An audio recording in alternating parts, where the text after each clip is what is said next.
Click. The metallic snap of a padlock slamming shut on my very own gate. The gravel under a hired guard's boots crunching as he walks away and leaves me standing like a man locked in on his own land. The smell of diesel hanging low in the mountain air from trucks that suddenly can't get home. And in that instant, the cold biting through my jacket makes my hands tremble a little, and I understand that this ordinary morning has been folded into something else entirely. The opening of a fight I never asked for but won't back down from. Because sometimes you don't choose the battle lines. You only choose how you stand, and I decided to stand. First by telling you this story in the rhythm my heart kept for months, slow and tight, and then, when it had to be, explosive. Like the mountains here that hold their breath under snow, and then let whole waterfalls loose come summer. I am Caleb Rivers, 58, stubborn in a way that used to make my wife laugh and now just keeps me upright. A widower carrying the imprint of 40 years with Helen like a scar under my ribs. She left and left with her a silence the size of Colorado, so I packed up the house in Denver, loaded a truck with tools, with photos, and with the smell of old wood, and drove to Redwood Valley Estates in the Silver Pine Range, to the log cabin my grandfather built in 1943, where the pine scent still clings to the rafters and my father's handprint is carved into the workshop bench. Thinking quiet might stitch the hole in me, only to find quiet is often the brief that precedes the storm. 47 houses dot that slope, people who come for weekends with their designer flannel pretending at mountain life. A handful of us live year-round. We had an informal agreement to split snow plowing and the little annoyances of communal life. It was loose and unromantic, and it worked until Madison Claiborne showed up, 52, with a smile that was all edges and a clipboard like a command staff, her husband Richard Claiborne a lawyer, and her son Evan the born smirk, and they looked at my land with the small hunger of people who believe everything has a proper buyer. And Madison carried one steady conviction, that she was born to govern the ungroomed and to remake the valley into the kind of tidy, color-coordinated place her Instagram approves of. She engineered her way into the HOA presidency in under 6 months on a platform of raising standards, which in translation meant weeding out anyone whose house or garden couldn't be styled into a brochure, and she showed up on my porch in cream pantsuit and leather folder like someone stepping onto a stage, Evan filming from behind with that half-smile that says he knows he's already won. "Mr. Rivers," she said without small talk, "I'm here about your property compliance." And I looked around at the workshop where 3 generations fixed tractors and mended hearts, at the garden that fed my family through winters, and I heard the rocking chair creak like an old man coughing warnings as she flipped her folder like a prosecutor. The cabin needs paint. The shop is an eyesore.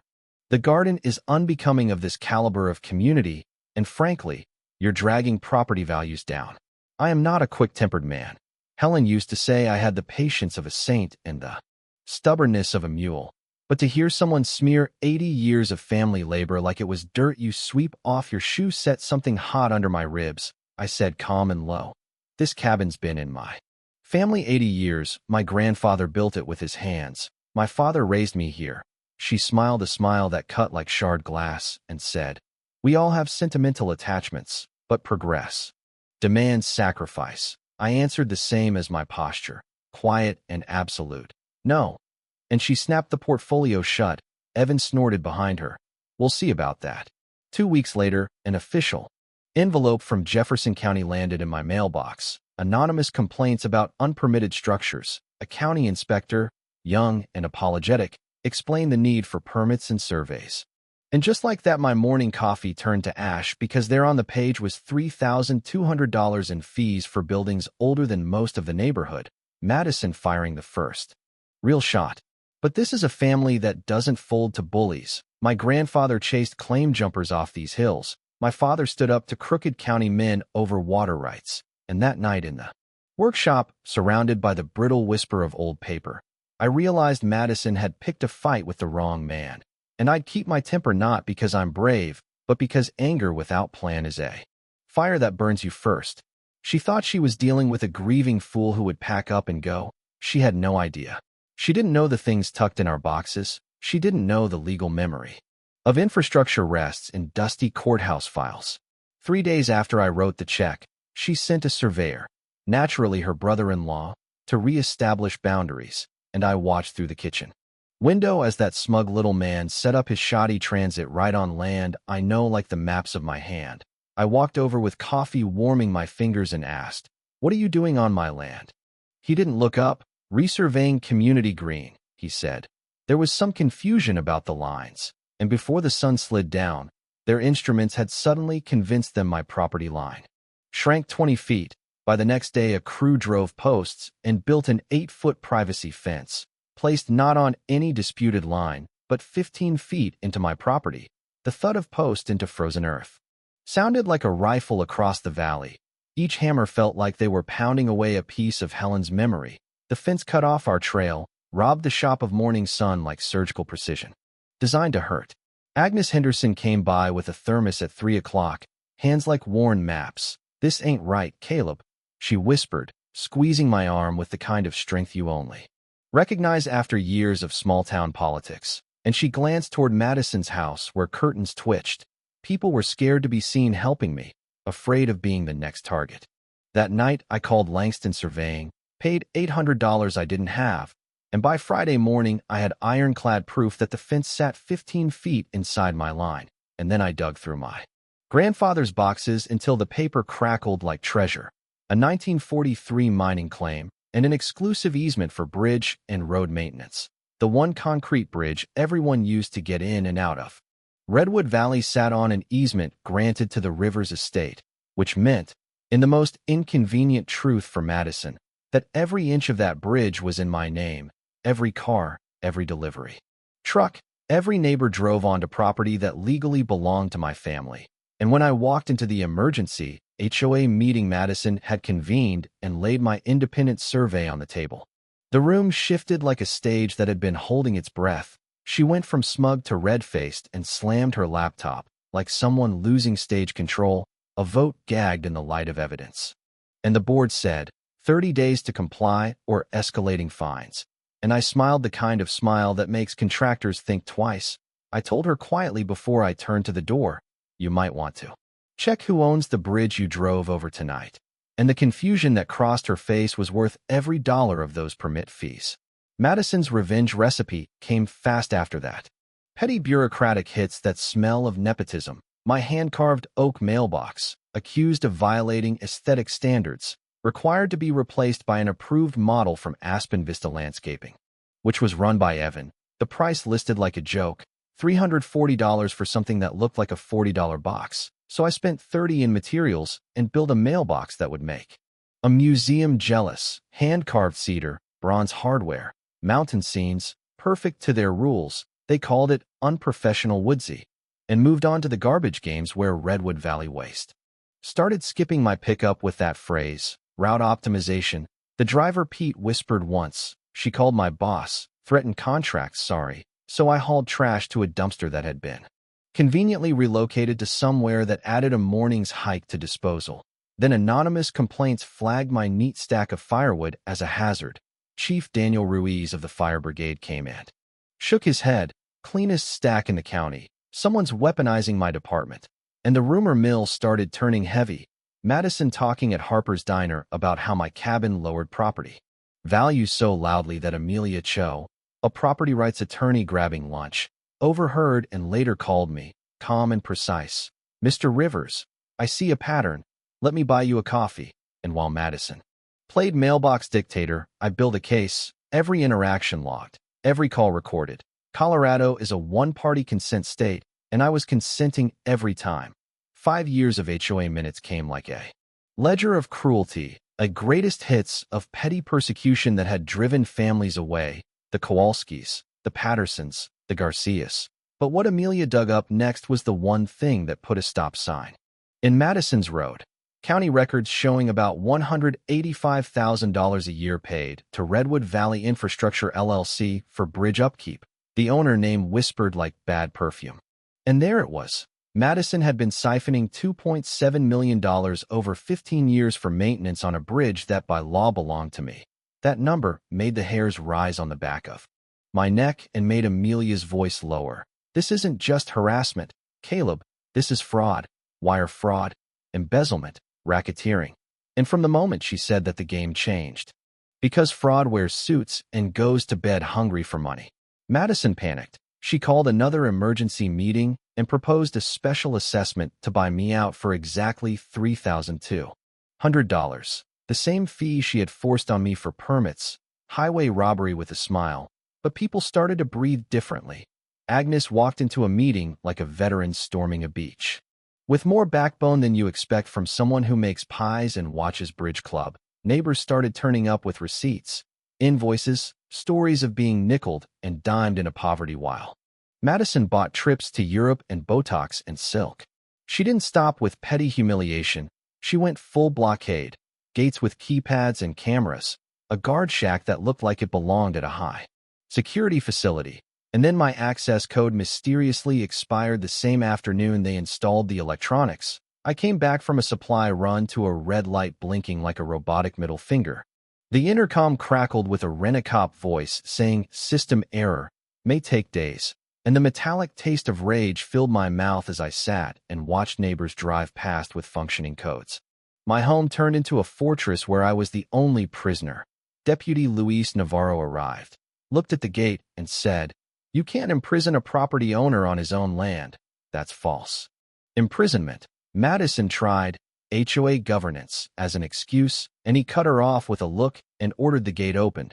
But while she argued, I had already dialed Amelia, who practically spat out her coffee when I described the gate. She filed emergency injunctions and notified the Colorado Department of Transportation about irregularities, and within 48 hours, expert Miguel Alvarez, a forensic accountant, was dissecting HOA finances like a coroner taking apart a corpse.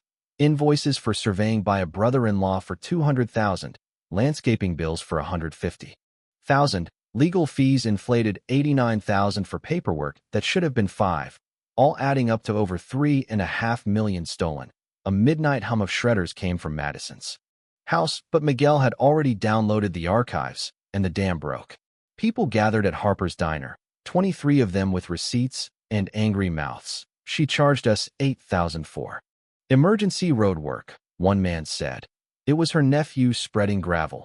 A daughter came down from Denver with a folder of fraudulent bills. $3,000 paid for lights that matched sets sold at Walmart for $89. And the realization that your neighbor had been taking from the community for years made anger into a kind of energy you could work with. The media sniffed blood.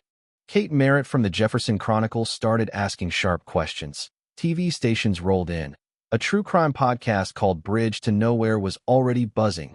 Madison tried to schedule a meeting to force the community to buy the bridge rights from me for $50,000, a pittance compared to what she'd stole. But our little war room in my grandfather's workshop had turned into a command center. Maps covered one wall, flowcharts burned red on another, timelines tacked like traceries of bad behavior.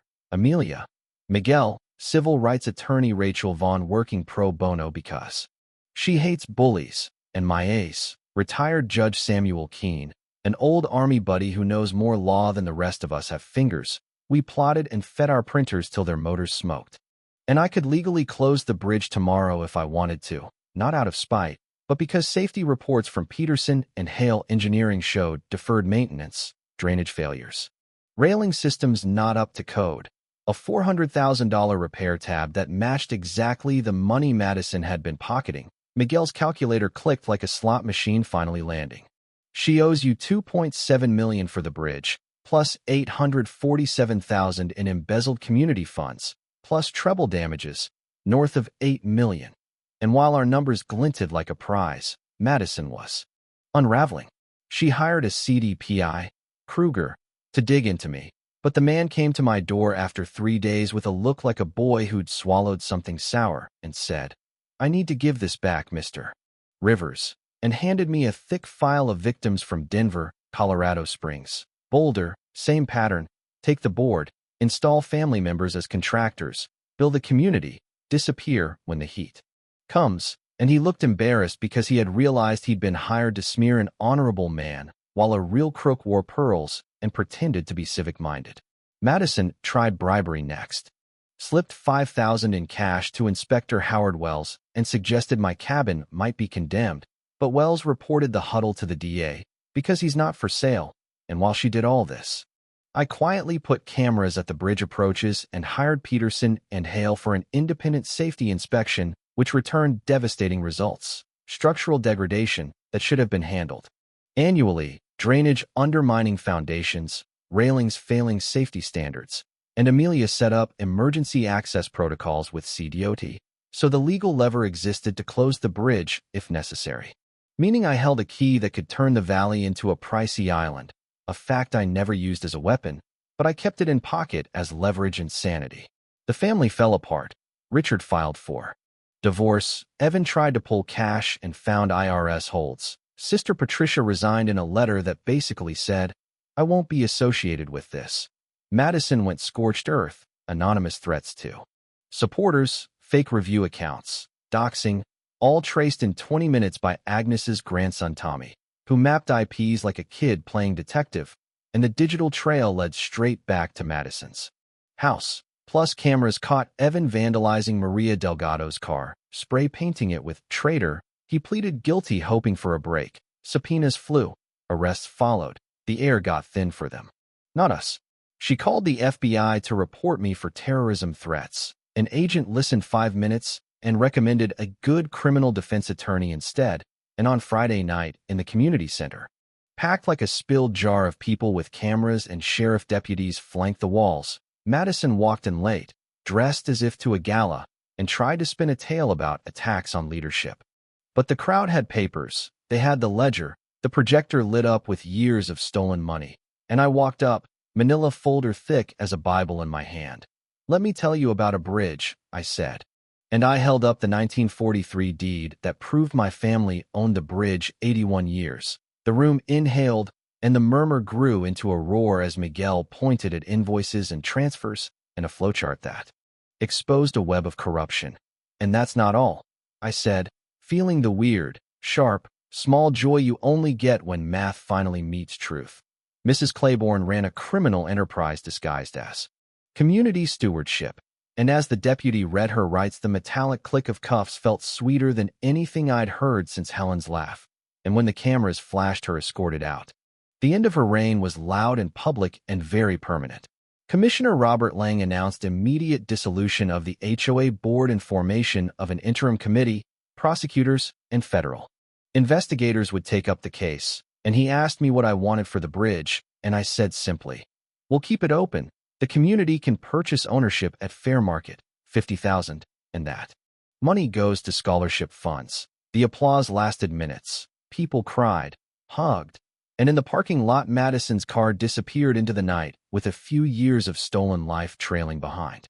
1 month later, she stood in Jefferson County Court in jumpsuit orange, pleading guilty to embezzlement, fraud, bribery, rather than drag everyone through a trial that would humiliate her further.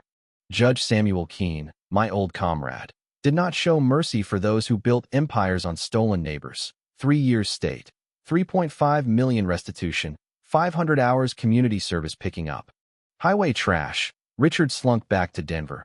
Evan washed windshields part-time and learned what honest work smelled like.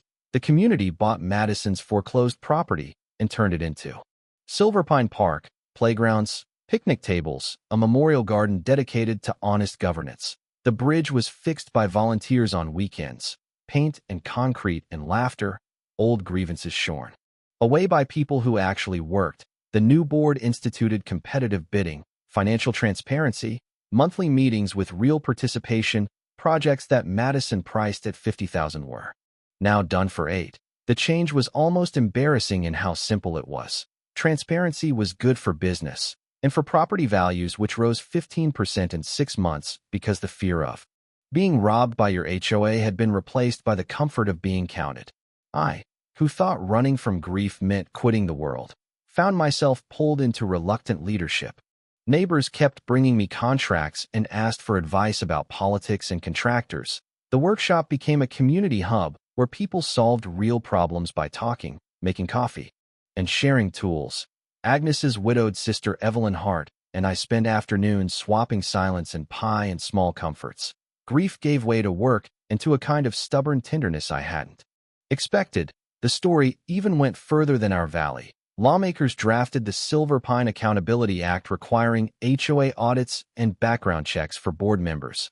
Law schools used our case as a primer. Documentary filmmakers optioned the story as the bridge to justice, and the advance went straight into the scholarship fund that already sent 3 kids to college on full rides. One of them applied to study civil engineering, and I smiled thinking he would fix bridges and not break people. Madison was released early for good behavior after 18 months, banished from any nonprofit or board membership, relegated to a small apartment and a retail job that matched the moral size of her crimes. The town, however, stitched itself back together so completely that what used to feel impossible, neighbors talking across fences, public procurements that didn't smell of kickbacks, became ordinary. I sit on my porch some evenings and watch the sun paint the mountain ridges gold. The phone rings with a man in Arizona asking for advice about his HOA and a water rights fight. Agnes brings over an apple pie and says, "Caleb, they're calling. They want you." And I look at the bridge spanning the valley, steady and honest now under children's footsteps, and I whisper to the mountain wind, "What do you think, Helen?" And the answer comes back in the sound of kids playing where Madison's garden used to be, their laughter crossing water flowing clean under a bridge that does the job it was built for. And that's when I pack my notes, the timeline, the checklists, because the toolkit, record everything, follow the money, get the right eyes on it, works for more than one place. And you don't have to fight angry to be effective, you just have to be stubborn for the right reasons. I'm not telling this as a revenge anthem, because revenge can rot a man from the inside if it isn't wrapped in justice. I'm telling this because there's a line between bending for convenience and standing up for what is yours, and sometimes a community loses its voice and has to find it again in the mouths of the people who remember how to read an old deed. And yes, I'm stubborn and maybe proud, but I'm also tired and grateful. And when you hear a click at the beginning of this story, know it wasn't only a lock slamming. It was practice, the click of a switch that turned on lights in a room full of lies. And after the room was lit, the truth walked out. So when you ask yourself, between what is right and what is easy, where will you stand? If a neighbor with a clipboard comes to rewrite the rules of your life, if they lock you out with their contracts and their cameras, will you open the trunk of old papers and hold up the deed? Will you document every late-night shredding and every fake invoice? Will you make your community see, or will you let the laughter of children be traded for the silence of fear? I chose to fight. Smart not to fight angry, and the bridge is still open, the kids still play, and the question is yours now. What would you do?